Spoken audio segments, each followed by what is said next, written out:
Okay, so imagine standing shoulder to shoulder in these incredibly narrow, winding streets of Tokyo. Man, just packed in there. Yeah, exactly.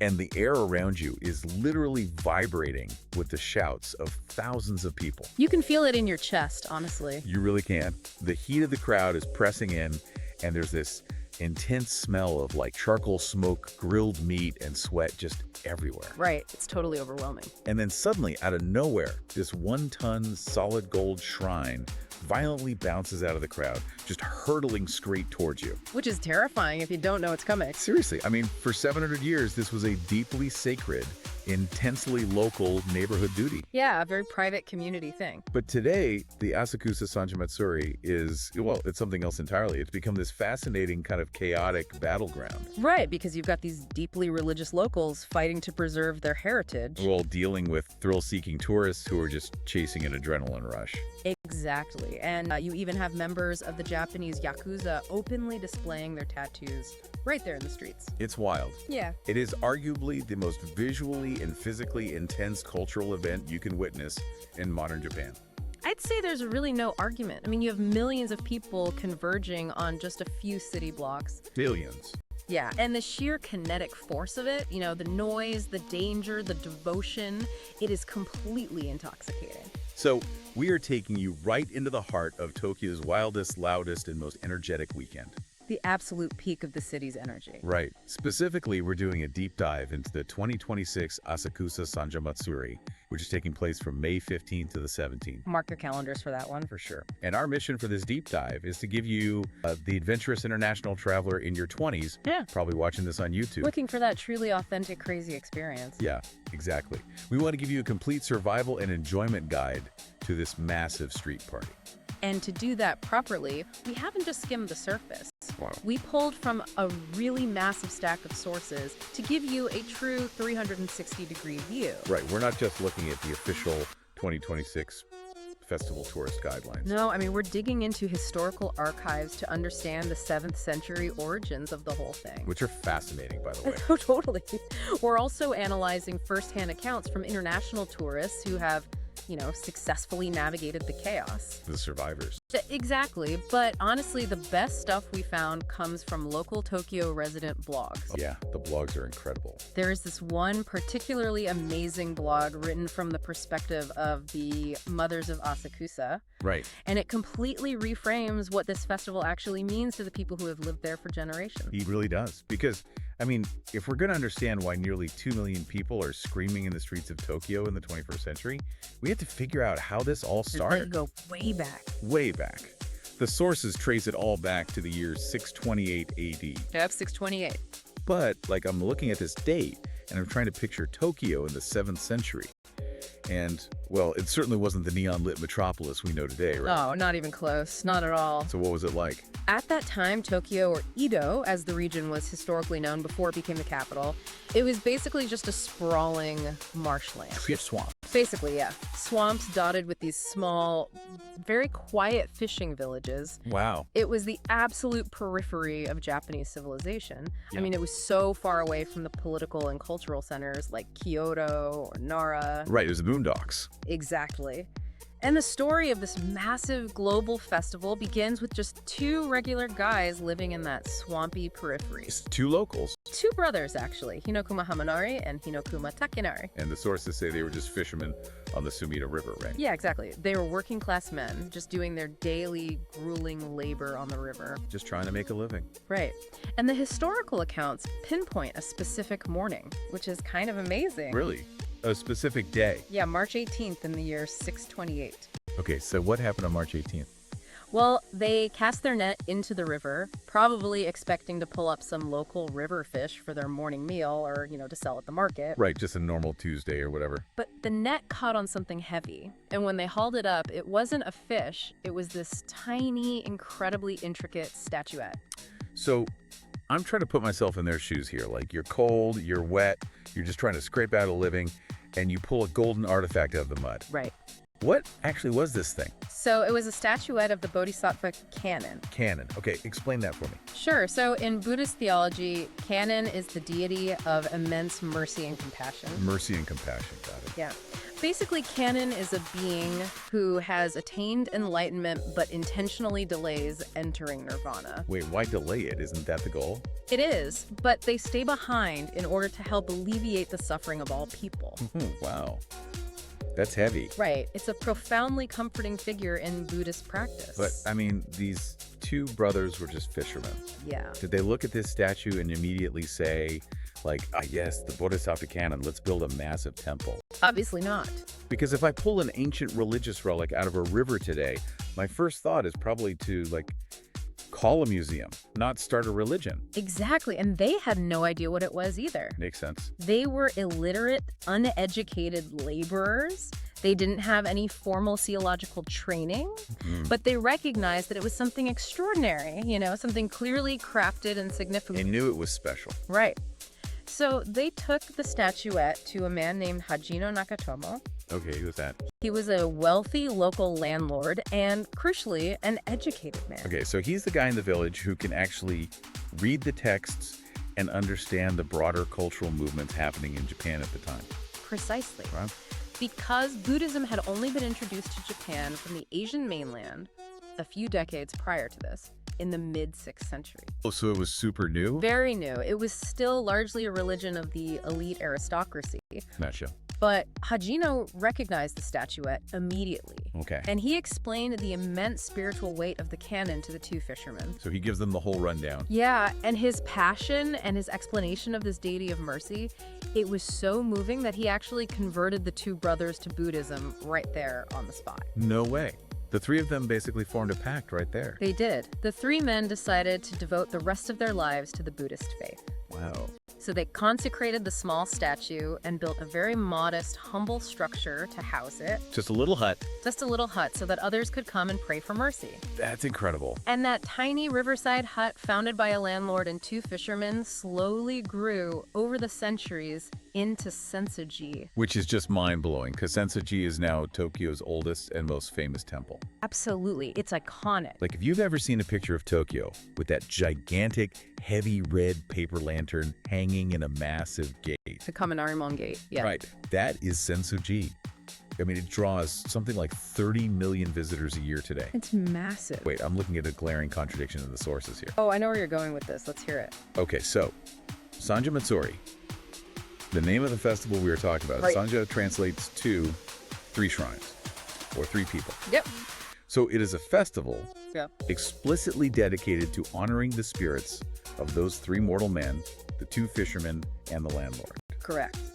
But this is a Shinto festival. Yes, it is. And Shinto is the indigenous animistic religion of Japan. It's usually about nature spirits, ancient mythological deities, mountain gods, fox spirits, all that stuff. Right. How on earth is a Shinto festival throwing a massive party to honor the founders of a Buddhist temple? It's crazy, right? You've hit on one of the most fascinating religious anomalies in all of Japan. It seems like a massive theological contradiction. It is a huge contradiction, but it survives because of a very specific quirk in Japanese history. Okay, explain that. So for well over 1,000 years, Shinto and Buddhism were not strictly separate in Japan at all. Really? Yeah, they blended together in a system called Shinbutsu Shugo. Shimbutsu Shugo, what does that mean? It essentially means the syncretism of gods and Buddhas. Local Shinto spirits, or kami, were often seen as local manifestations of universal Buddhist deities. So they were just like 2 sides of the same coin? Exactly. They shared temple grounds, they shared rituals, everything was mixed. So, for most of history, the average person in Edo didn't draw a hard line between the 2 religions. Like, you'd go to the shrine and the temple on the exact same day. Absolutely. And during the Edo period specifically, in 1649, the 3rd Tokugawa shogun, a guy named Iemitsu, he actually commissioned the construction of the Asakusa Shrine. Okay. And he built it right next door to the Buddhist Sensoji Temple. Right next door. Literally next door. And he built it specifically to enshrine the Shinto kami, the elevated spirits of those 3 founding men. So the shogun, the military ruler of Japan, put his official stamp of approval on elevating these 3 local fishermen and a landlord to the status of deities. Yes. He legitimized the whole thing. But then something changed, right? Because today, if you go to Japan, Shinto and Buddhism are usually treated as very distinct separate entities. Yes, they are. And that change happened in the late 19th century during the Meiji Restoration. Right, when Japan opened up. Yeah, the new imperial government wanted to modernize Japan and unify the country under the emperor. Okay, makes sense politically. And to do that, they elevated Shinto to a state religion, and they forcefully separated it from Buddhism in this really violent policy called Shinbutsu Bunri. Violent? Like how violent? Like temples and shrines across the country were literally forced to split. Buddhist statues were dragged out of Shinto shrines and destroyed. Whoa. Yeah, it was a massive cultural upheaval. So wait, how did the Asakusa Shrine and the Sanja Matsuri survive that purge? It's a great question. Because if the government was tearing down anything that mixed the two religions, a Shinto shrine dedicated to Buddhist founders seems like public enemy number one. It was definitely in the crosshairs. So how did it survive? It survived largely due to the sheer undeniable popularity and, frankly, the stubbornness of the local Edo people. Just refused to stop. Yeah, combined with some clever administrative maneuvering. Like a loophole. Sort of. The Asakusa Shrine was formally separated from the management of Sensoji Temple, so becoming its own distinct legal entity on paper. Paperwork saves the day. Right, but culturally, the local people just completely refused to let the festival die. I love that. And the government eventually realized that trying to ban the Sanja Matsuri would basically cause a massive civic revolt in Tokyo's most populous working-class district. They didn't want a riot on their hands. Exactly. So the anomaly was allowed to persist. It's incredible.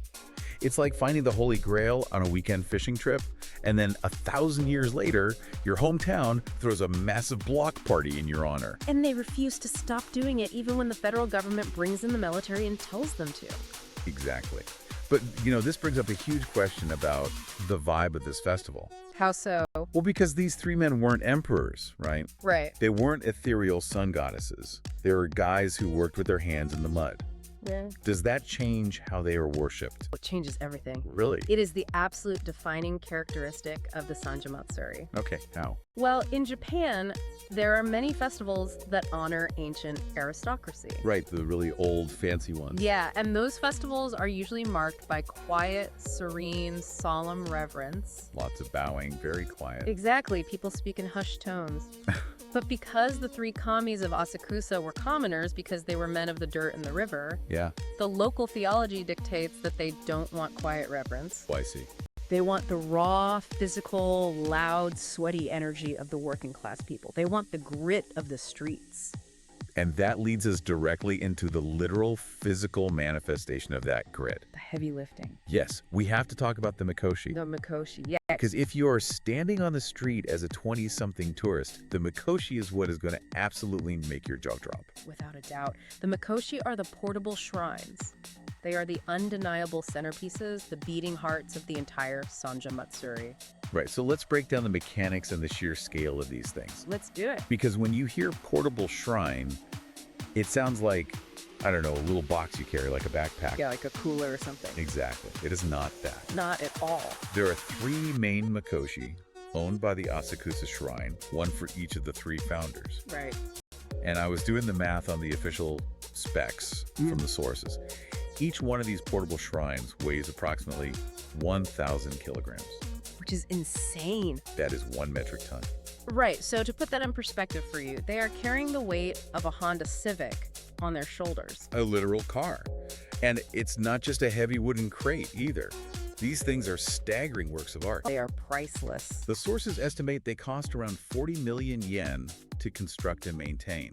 That's roughly 390,000 US dollars per shrine. Almost $500,000 bouncing down the street. Bouncing.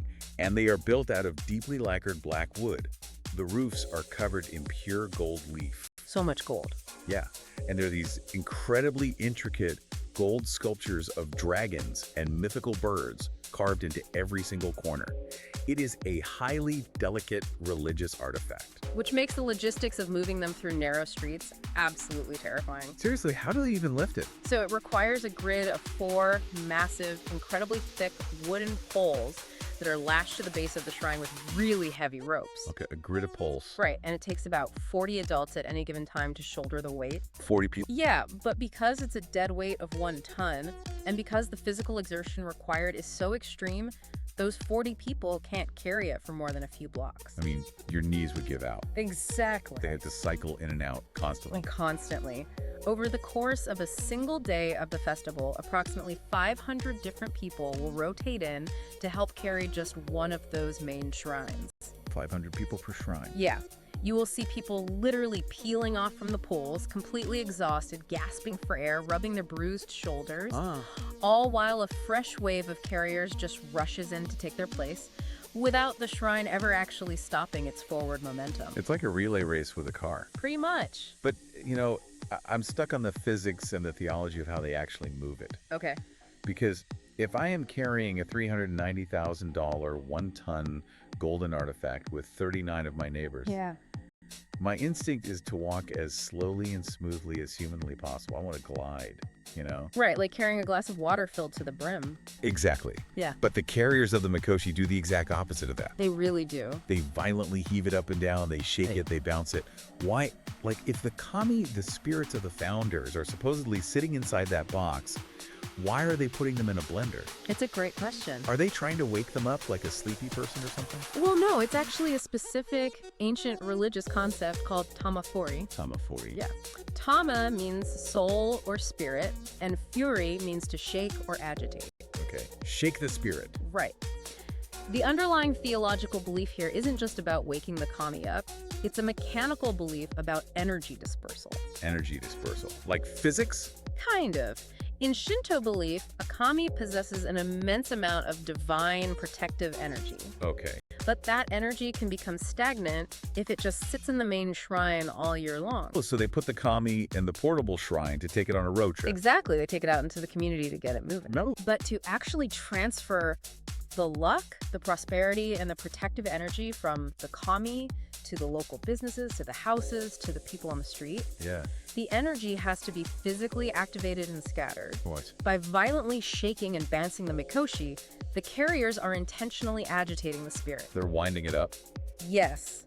The belief is that the more violent the shaking, the more the kami's spiritual power fractures and radiates outward like a shockwave, showering blessings onto everyone in the vicinity. That is fascinating. It's like shaking a bottle of champagne before you pop the cork. That's a perfect way to look at it. You're building up the spiritual pressure so it sprays over the whole neighborhood. Yep, you want everyone to get splashed with that good luck. But wait, mechanically speaking, how does a wooden box covered in gold leaf not completely shatter into a million splinters when it's being bounced like a pickup truck on a dirt road? It is honestly a marvel of traditional Japanese joinery and engineering. Like no nails. Exactly. The Mikoshis are not rigidly bolted together with metal. They are constructed using complex interlocking wooden joints, and they are bound tightly with specific types of thick rope. So it's flexible. Yes. This allows the entire structure to flex and absorb the kinetic shock. That's brilliant. It's designed to breathe with the movement. If it were rigid, like you said, it would shatter instantly under that kind of stress. It's still incredibly dangerous, though. I mean, I'm looking at the footage of the carriers, and it just looks like a punk rock mosh pit. Oh, it is entirely a mosh pit. The sweat pouring down their faces, the veins bulging in their necks, the sheer adrenaline. Right. And then, right in the middle of all this chaos, I see something in the sources that just defies logic. The guy on top. Yes. There is a person standing on top of the carrying poles, right up against the gold shrine itself, just balancing above a sea of 40 moving people. Yeah, that is the director of the Mikoshi. How does he not fall? It takes incredible balance, Yeah. but their role is absolutely critical. Because when you have 1 ton of surging momentum moving through a narrow Tokyo street that's lined with fragile glass storefronts, someone has to steer. Right. The carriers underneath are packed so tightly together and they're looking down at their feet to avoid tripping that they are essentially flying blind. So the person riding the poles is basically like the coxswain in a rowing boat. Exactly. Except instead of reading a calm river, they are reading a massive, unpredictable human crowd. That is the perfect analogy. The director is up there blowing a whistle, waving a fan, and shouting directional commands. Left, right, slow down. Exactly. They have to read the sway of the crowd and shift the momentum of the 40 people beneath them to prevent catastrophic collisions. Because if that Mikoshi swings too far to the left, it's taking out a ramen shop. It's taking out the shop, yeah. And more importantly, if one or two people trip and fall underneath those poles, the weight shifts violently. If the Mikoshi drops, people can be severely crushed. It requires immense trust and coordination between the director and the carriers. So, okay, if I'm a tourist, standing on the sidewalk, watching this 1-ton gold shockwave of energy barrel toward me, how do I even know when it's coming? You'll hear it, first of all. True, but, I mean, coordinating 1.5 million people in multiple shrines, it can't just be a free-for-all, right? No, not at all. What is the actual schedule of this madness? It is meticulously orchestrated. Managing this level of chaos requires military-level precision from the local neighborhood associations. Okay, so let's walk through the 2026 itinerary. Sure. The official public festival in 2026 runs Friday, Saturday, and Sunday, which is May 15th through the 17th. Friday to Sunday. Got it. But the true secret start of the Sanja Matsuri actually takes place on Thursday night, long before the crowds even arrive. Thursday night. This is the spirit loading ceremony, right? Yes. On Thursday evening, a deeply solemn, highly private ritual happens at the Yakuza shrine. The head priests perform a ceremony to invite the spirits of the 3 founders out of the main permanent shrine building, and they ask them to temporarily reside inside the 3 portable Mikoshi. I read in the guidelines that they actually obscure the interior of the shrines with small cotton curtains during this process. They do. Why hide it? Because in Shinto tradition, a kami in transit is considered raw, sacred, and deeply vulnerable. Oh, I see. It is too powerful and too pure to be exposed to the casual gaze of the public before it is properly seated in the new vessel. That makes sense. So the doors are open, the spirits are invited in the dark, and it is a moment of pure religious reverence. And this brings up a massive warning for any tourist who happens to be in Asakusa on Thursday night. Huge warning. If you see this happening, do not take out your phone. Do not take a picture. Do not do it. The official guidelines explicitly forbid photography during the spirit loading ritual. Absolutely. It is highly offensive. It violates the sacred privacy of the kami. You will get yelled at, or worse. You will be asked to leave very aggressively. Good to know. But once Friday morning hits, however, you can take all the photos you want. Yeah, Friday is fair game, because Friday, May 15th, is the Daiguretsu. The Daiguretsu, which translates to the large parade. Yes. This is day 1 of the public festival. Okay, so what's the vibe on Friday? Friday is the visual feast. It is the elegant warm-up to the weekend's chaos. Okay, so not a mosh pit yet. Not yet. It's a massive procession that winds through 19 blocks of Asakusa, moving down Yanagi Street and eventually right down Nakamizadori. Nakamizadori, that's the famous long shopping street that leads directly up to the temple, right? Exactly, the one with all the souvenir shops. So this is where you get the classic postcard images of Japan. 100%. You're going to see traditional geisha walking in the parade in incredibly intricate, beautiful kimonos. It's stunning. You'll see city officials and local dignitaries wearing traditional hakama pants. Yeah. And you'll see dancers wearing these fascinating wide-brimmed hats that look like the folded wings of a heron. The heron hoods, yeah. But the most culturally significant part of Friday's parade is a performance called the Binzasara dance. Binzasara, I saw that in the sources. Yeah, it is so rare and historically vital that the Tokyo Metropolitan Government has officially designated it as an intangible cultural property. That's a huge deal.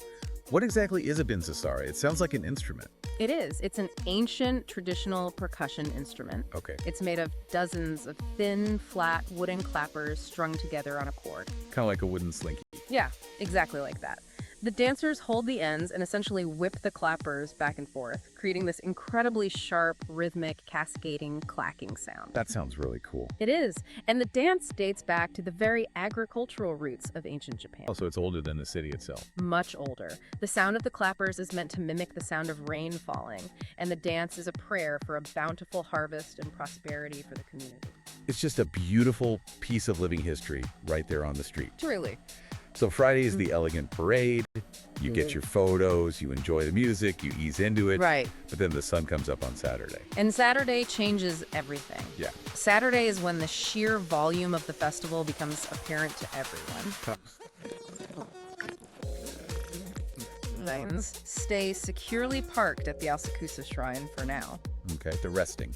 But the 44 surrounding neighborhoods that make up the Asakusa district, The local areas. right, they all have their own slightly smaller Mikoshi, and on Saturday, all 44 districts bring them out. Wow. And when we say smaller, we mean they might only take 20 people to carry instead of 40. Right, they are still massive, heavy, gorgeous shrines. And the sources say there are about 100 of them moving through the streets simultaneously. It is a staggering display of community mobilization. Yeah. I mean, everywhere you look, there's another shrine. Just a sea of bouncing gold. Throughout Saturday, these 100 local shrines systematically converge on the main temple area. Okay. They pass through the giant Kamanaramon gate, they travel down the shopping street, and they present themselves at the Asakusa Shrine to receive a blessing from the head priests. What I really love about Saturday, based on the resident blogs we read, is that it seems to be the most inclusive day of the festival. It really is. Because carrying the main shrines is generally restricted to the strongest adults because of the sheer physical danger. Yeah, you have to be tough. But on Saturday, you have specific shrines carried entirely by women. Yes. You even have miniature shrines built explicitly for the neighborhood children to carry. I love the kids' shrines. It's so they can learn the chants and the rhythm from a very young age. It acts as the social glue for the whole community. It teaches the next generation the literal physical weight of their heritage. That's a great way to put it. But all of this, the Friday parade, the Saturday neighborhood gathering, it is really just building the tension for Sunday. Sunday, May 17th. The climax. Right. If you talk to anyone in Tokyo about the Sanja Matsuri, they are talking about Sunday. Sunday's the day. And the day starts incredibly early. At 4 a.m., So early. long before the sun is up, the event known as Miyadashi takes place. Right. This means the shrine exit. Yes. This is the moment when those 3 one-ton solid gold main shrines are finally brought out of the gates to begin their massive tour of the 44 districts. And this is where we have to have a very serious reality check with our listeners about expectations versus reality. Yeah, I'm not going to lie. When I read about thousands of people surging in the dark at 4 a.m. to rip a 1-ton golden shrine out of a temple courtyard, It sounds epic. it sounds like the ultimate bucket list adrenaline rush. I want to be in the middle of that. I want to Right. feel that energy. I completely understand the appeal. The raw, unfiltered energy of Miyadashi is legendary. Right. The carriers are quite literally fighting each other to claim a spot on the carrying poles.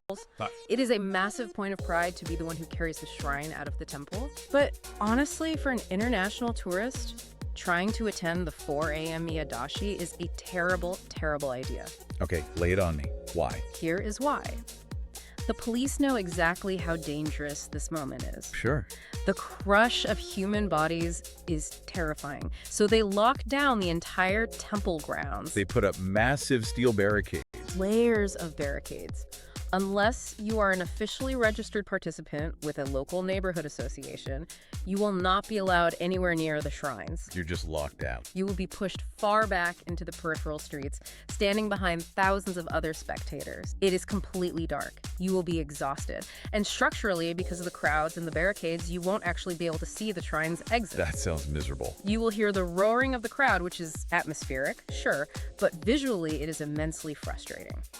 So, as a 20-something traveler whose time is really valuable, skipping the 4 a.m. wake-up call is the smart play. 100%. If we skip Miyadashi, how do we actually experience the climax on Sunday? You sleep in. I like the sound of that. You grab a coffee, you get a good breakfast, and you walk out into the streets of Asakusa around 9:00 or 10:00 a.m. for the Togyo. The Togyo, that's the neighborhood procession. Yes. After the chaotic exit in the dark, the 3 main Mikoshi split up, and they spend the entire day from sunrise until late at night, methodically weaving through every single street, alley, and intersection of the 44 districts. That they come to you. Exactly. This is how the kami distribute their protective energy, and during the Togyo, you can stand right on the edge of the sidewalk in broad daylight and watch these massive shrines bounce directly past you. That's way better. You are close enough to literally feel the wind coming off them. The visibility is perfect, it is much safer, and the energy is still incredibly intense. That makes total sense. Yeah. Catch the Togyo, not the Miyadashi. Don't ruin your morning.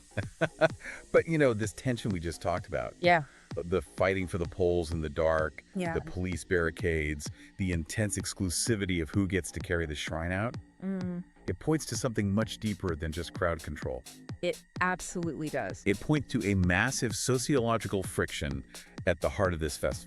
Because this isn't just a fun cultural show put on for tourists. No, it is not a theme park. Yeah? If we want to truly understand what you are witnessing on the streets, we have to look at the social dynamics. Okay, let's dig into that.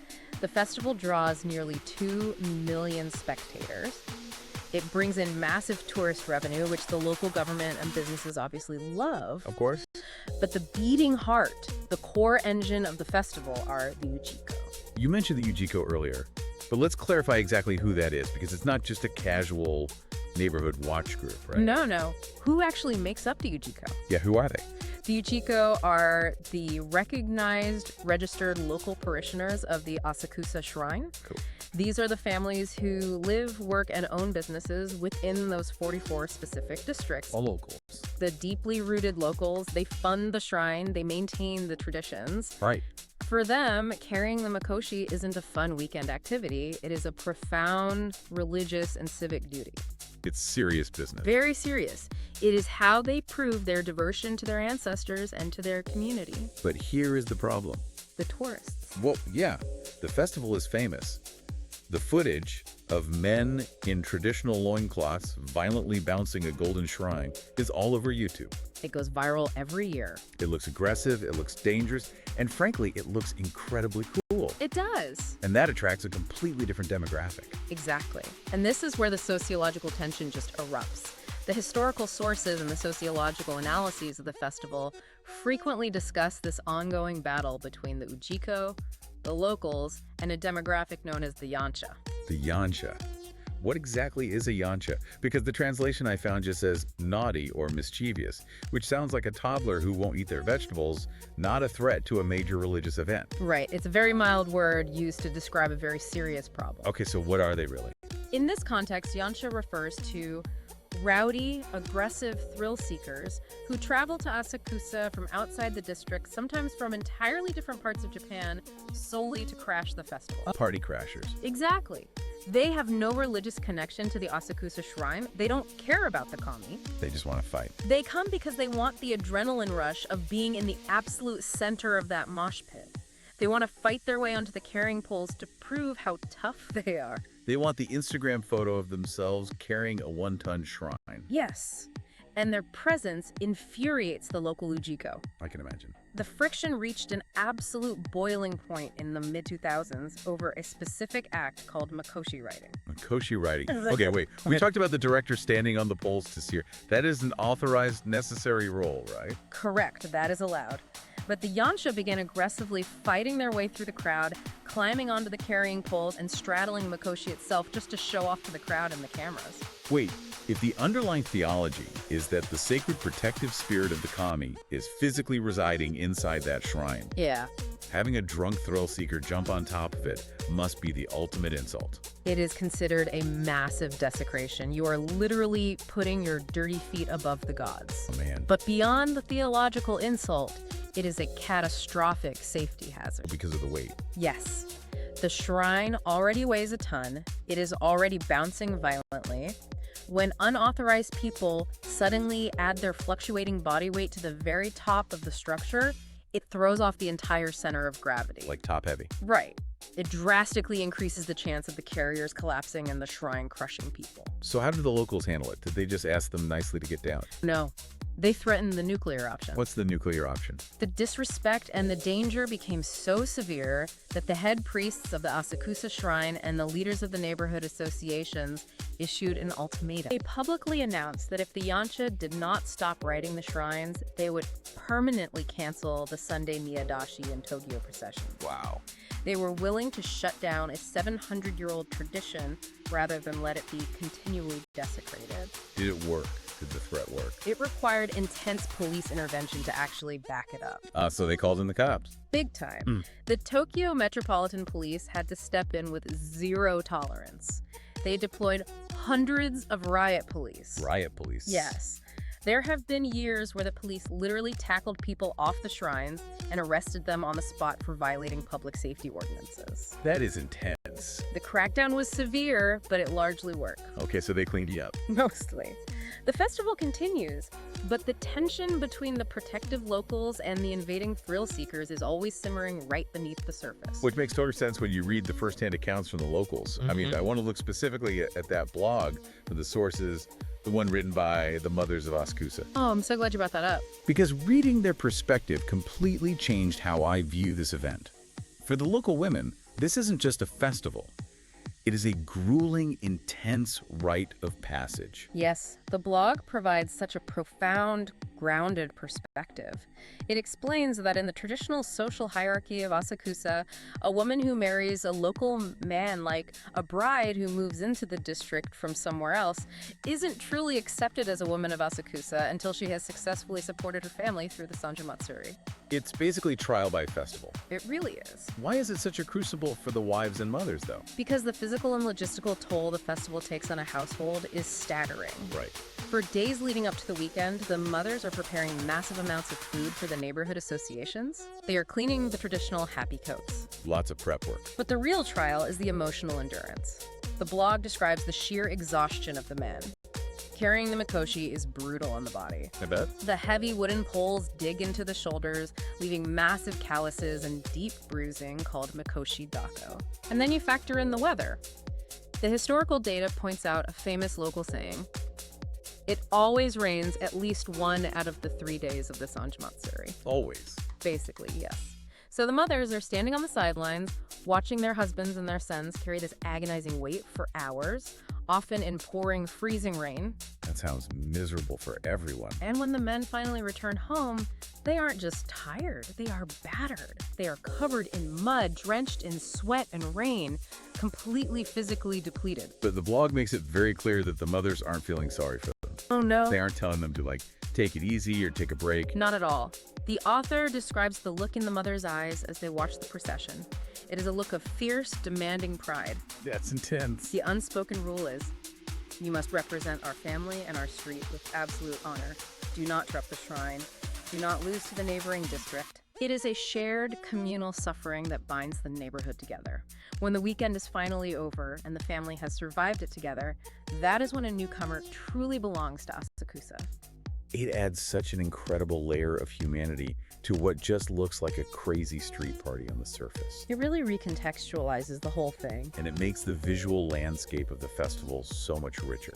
Because when you're standing on that street corner in 2026, you are going to see a cross-section of Japanese society that you will never, ever see anywhere else. The visual contrasts are truly staggering. Right. I mean, you have the fierce local pride of the Ujiko fathers with the bruised shoulders. Yeah. You have the rowdy, adrenaline-fueled Yansha youth trying to push their way in. You look down the street and see world-class, immaculately dressed geisha performing elegant dances at the local Asakusa Kenban Theater. Beautiful. You walk toward the temple and hear the thunderous, rib-rattling drums of the Nihon Taiko Dojo echoing through the courtyard. The energy is everywhere. And then, standing right next to you at the crosswalk, you might see members of the Yakuza. Yes, the Yakuza. The Sanja Matsuri is one of the very few public events left in modern Japan, where you will openly see members of organized crime syndicates participating in the streets. It's highly unusual. And they aren't hiding either. The sources describe them wearing only their fundoshi, the traditional minimal cotton loincloths, proudly displaying their irizumi. The tattoos. These are full-body, incredibly intricate tattoos that cover their backs, arms, and chests. Right. And in normal Japanese society, tattoos are heavily stigmatized and strictly hidden. Like, you can't even enter most public bathhouses if you have a small, tiny tattoo. Right, they will kick you out. But here, they are on full display. Why are they allowed to be there? It goes back to the historical roots of Japanese festivals. Traditionally, the logistics of street festivals, the setting up of the food stalls, the managing of the crowds, the vendor territories. Behind-the-scenes stuff. Right. It was all run by a group called the Takiya, who were itinerant merchants. Historically, the Takiya were one of the foundational groups that eventually evolved into the modern Yakuza. So for the syndicates today, participating in these ancient festivals is a way of claiming their historical roots in the shiramachi, the traditional working-class culture. Wow. So you have tattooed syndicate members, deeply religious Shinto priests in pristine silk robes, exhausted local shop owners, and elegant geisha, all swept up in the exact same chaotic, vibrating energy. Everyone is in the mix. But this brings up the most important question for our listener. Yeah, okay. If this festival is a battleground of intense local pride, theological rules, and syndicate history, how the hell does a 20-something tourist navigate this without accidentally offending the wrong person, or worse, getting completely crushed? It is a very delicate balance. I mean, I'd be nervous. You have to acknowledge that you are an outsider, but it's vital to remember that Japanese festivals are fundamentally outward-facing events. They want you there. They do. The theological purpose of the Tamafuri shaking the shrine is to spread the kami's energy to as many people as possible. They want a crowd. Plus, the local street food vendors absolutely rely on the massive influx of tourist revenue. True. You are not crashing the party. You are a guest in someone else's home, and you just need to know the house rules. Which brings us to the ultimate survival guide. Let's equip our listener with everything they need to know to thrive at the 2026 Sanja Matsuri. Let's do it. And we have to start with the logistics of simply getting there, because the timing of this festival in mid-May is incredibly strategic for international travelers. It truly is a golden opportunity, literally because of Golden Week. Right. If you study Japanese domestic travel patterns, the biggest hurdle of the spring season is Golden Week. Golden Week is a dense cluster of national holidays running from April 29th through May 5th. And during Golden Week, domestic tourism just explodes. The entire country goes on vacation at the exact same time. It's madness. The bullet trains are booked solid, hotel prices triple, and popular destinations are completely suffocated by crowds of local vacationers. But the Sanja Matsuri is scheduled for May 15th through the 17th. Which means Golden Week has just ended. Exactly. The massive wave of domestic travelers has washed back out. Everyone has returned to work and school. So while the specific district of Asakusa will be densely packed for the festival, navigating the rest of Tokyo, booking your hotel, and securing your train tickets will be drastically easier and cheaper than it would have been just 10 days prior. It's the perfect sweet spot for an international trip. And the weather's in the sweet spot too.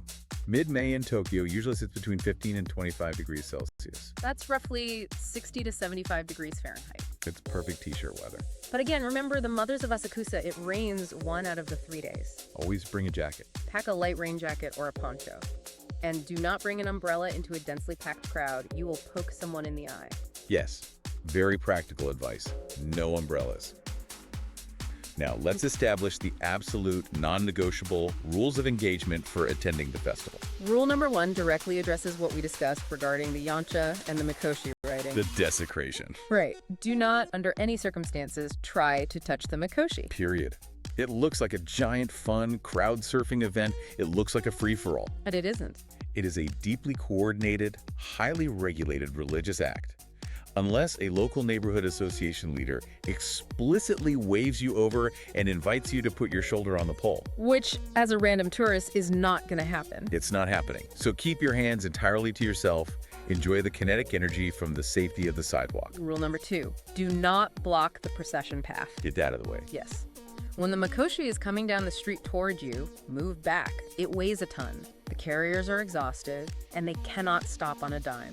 If the director on the poles, or the local police, or the neighborhood guides wave at you to back up onto the curb, you move immediately. Do not step into the street to try and get a better selfie. Rule number 3. We covered this, but it bears repeating. If you are there on Thursday night for the spirit loading ceremony at the shrine, put your phone away. 0 photography. Respect the vulnerability of the kami. And rule number 4 is a broader point of etiquette for traveling anywhere in Japan, but it becomes critical during a massive festival. Take your trash with you. Yes. If you've never been to Tokyo, you will quickly discover a very strange phenomenon. There are almost 0 public trash cans on the streets. Almost none. Yet the streets are spotless. The cultural expectation is that you carry your garbage home. So bring a small plastic bag in your backpack. When you finish eating your street food, put the wrappers and the wooden skewers in that bag and throw it away when you get back to your hotel. Easy enough. Speaking of street food, though, Oh, yes? we cannot do a deep dive on a Japanese festival without discussing the culinary aspect. It's half the reason to go. Navigating these crowds, standing for hours, and absorbing the sheer noise of the event burns an immense amount of calories you have to eat. And festival food, which is known as yatai food, is its own distinct, incredible cuisine. It really is. The sources highlight several absolute essentials that you need to hunt down among the hundreds of temporary stalls lining the streets. First on the list, yakitori. Yakitori is fundamental. Describe it for us. It consists of bite-sized pieces of chicken skewered on bamboo sticks and grilled over hot binchatan charcoal. And the smoke from that charcoal just permeates the entire festival. You can smell it blocks away. It's the best smell in the world. It's smoky, it's either heavily salted or glazed in a sweet soy terry sauce, and most importantly, it is perfectly portable. Right, you can eat a skewer of yakitori with one hand while holding your camera in the other. It is the ultimate walking food. Next, you have to find a takoyaki stall. Takoyaki. Now, takoyaki is historically famous as a regional staple of Osaka street food down in the Kansai region, but it has become universally beloved at festivals all across Japan. So what is it? They are savory batter balls filled with diced octopus, pickled ginger, and green onion. And watching them being made is hypnotic. The vendors have these massive cast iron pans with dozens of half spheres. Right, the special pan. They pour the batter in, drop in the octopus, and use these long metal picks to rapidly flip the batter as it cooks, turning them into perfect golden crispy spheres. It's an art form. But I have to give a massive warning. A burn warning. When they hand you a little paper boat of takoyaki covered in sweet sauce, mayonnaise, and those paper-thin bonito flakes that literally dance from the heat, Do not eat it immediately. do not immediately pop a whole one in your mouth. It's a total rookie mistake. The crispy exterior completely traps the steam inside. It's deceptive. The inside of a fresh takoyaki is essentially molten lava. If you eat it whole right off the grill, you will completely burn the roof of your mouth and ruin your palate for the rest of the trip. So what's the pro move? Poke a small hole in it with your chopstick, let the steam vent for a minute, and then enjoy it. Good tip. Save your tongue. Absolutely. Now for dessert, you need to track down Miyadashi dango. Mango, so good. These are small, chewy rice flour dumplings, usually 3 or 4 to a bamboo skewer. They grill them slightly so they get a nice char, and then they completely coat them in a thick, sticky, sweet soy sauce glaze. It perfectly hits that complex sweet and salty craving. And of course, to wash all of this down, you will find hundreds of stalls and local convenience stores selling ice-cold draft beer. Yes. Sitting on a curb, eating hot takoyaki, drinking a cold beer, and feeling the vibration of the taiko drums in your chest. That is the quintessential Japanese festival experience. It really is. And looking at the broader landscape of Japanese culture, something fascinating stood out in the cultural analysis sources. The contrast. Right. Right around the exact same time as the Sanja Matsuri, specifically on May 15th, there is another massive world-famous festival happening down south in Kyoto. The Oe Matsuri, yes. It is one of Kyoto's 3 major annual festivals. And looking at the two side by side, it is like looking at 2 completely different planets. The contrast perfectly illustrates the duality of Japanese history. How so? Well, the Oe Matsuri in Kyoto is a painstaking recreation of an ancient Heian-era imperial court procession. Okay. It is stately, it is elegant, it is incredibly quiet. Hundreds of people walk slowly through the forested grounds of Kyoto, wearing pristine, multi-layered silk robes adorned with fresh hollyhock leaves. So very refined. Extremely. There is no shouting, there are no heavy wooden shrines being violently bounced. It represents the refined, aristocratic soul of ancient Japan. And then you take the bullet train 2 hours north to Tokyo, step off in Yakuza, and immediately get hit in the face with the Sanja Matsuri. If the Oe Matsuri is a classical symphony performed in a grand concert hall, the Sanja Matsuri is a punk rock show in a sweaty, crowded basement. That's the perfect way to frame it. They are both incredibly authentic, historically vital Japanese experiences, but they represent 2 totally different sides of the culture's identity. The Sanja Matsuri is the undisputed champion of the Shidamachi, the loud, proud, working class, Edo-era spirit. Yeah. And if you want to truly engage with that spirit while you're standing on the sidewalk, rather than just letting the noise wash over you, pay close attention to the clothing. Specifically, look at the happy coats. The happy are those colorful, lightweight cotton jackets that all the Mikoshi carriers and local organizers wear, right? Yes. Try to spot the differences as the crowds surge past you. Because there are 44 different neighborhood districts participating, there are 44 unique happy designs. I didn't realize that. Yeah, each district has its own specific color palette, its own geometric patterns on the lapels, and its own large kanji character or crest printed squarely on the back. It's exactly like looking at the jerseys of different sports teams in a massive stadium. Exactly like that. If you learn to identify a few of the neighborhood crests, you can actually track the different factions as they cross paths at intersections. That's so cool. It turns the chaos into a structured map of community alliances. It grounds you in the reality of the event. You stop seeing a faceless crowd and you start seeing the distinct neighborhoods of Asakusa proudly marking their territory and celebrating their heritage. Okay, we have covered an immense amount of ground today. We really have. Let's synthesize this incredible journey. We started back in the 7th century marshes of Edo, unpacking how two working-class fishermen and a local landlord pulled a bodhisattva statue from a river and inadvertently founded a Shinto festival to celebrate their own Buddhist temple. We examined the staggering physics and the deeply ingrained theology of the one-ton golden mikoshi, exploring how the violent act of Tamafuri agitates the kami to shower protective energy onto the streets. We navigated the intense 72-hour schedule, steering you away from the heavily restricted, dangerously crowded 4 a.m. Miyadashi exit and guiding you toward the daylight visibility of the Tokyo neighborhood procession.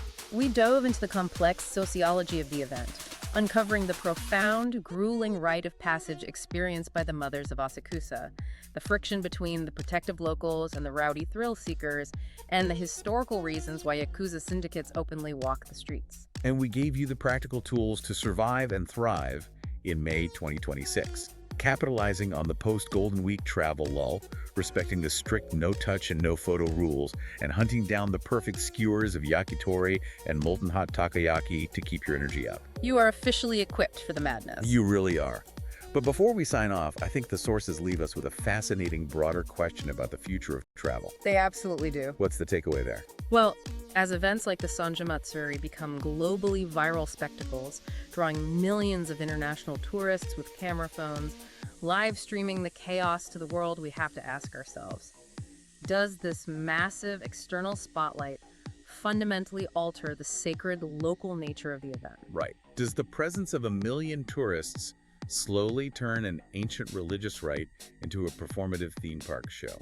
It's a genuine risk. Yeah. If the Yancha are jumping on the shrines just to get on YouTube, the camera is definitely changing the behavior. It's observing the experiment and changing the outcome. Exactly. But conversely, you have to look at the theological core of the festival. The Tamafuri. Right. The entire purpose of the Tamafuri, the violent shaking of the shrine, is to aggressively disperse the divine protective energy of the kami outward. To as many people as possible. Yes. So one could argue that drawing 2 million people from all corners of the globe to stand on the streets of Asakusa doesn't ruin the festival at all. It amplifies it. It simply fulfills the festival's original ancient mandate on a scale those two 7th century fishermen could never have imagined, spreading mercy and luck to as many human beings as physically possible. That is an incredible thought to mull over while you are standing shoulder to shoulder in the heat of the Tokyo crowd. It gives it a whole new meaning. It really does. So pack your most comfortable sneakers, remember to let the takoyaki rennet steam before you take a bite, grab an ice-cold beer, and get ready to dive headfirst into the purest, rawest, working-class energy Japan has to offer. Just keep your eyes peeled, because you never know when a one-ton solid gold shrine is going to come violently bouncing around the corner.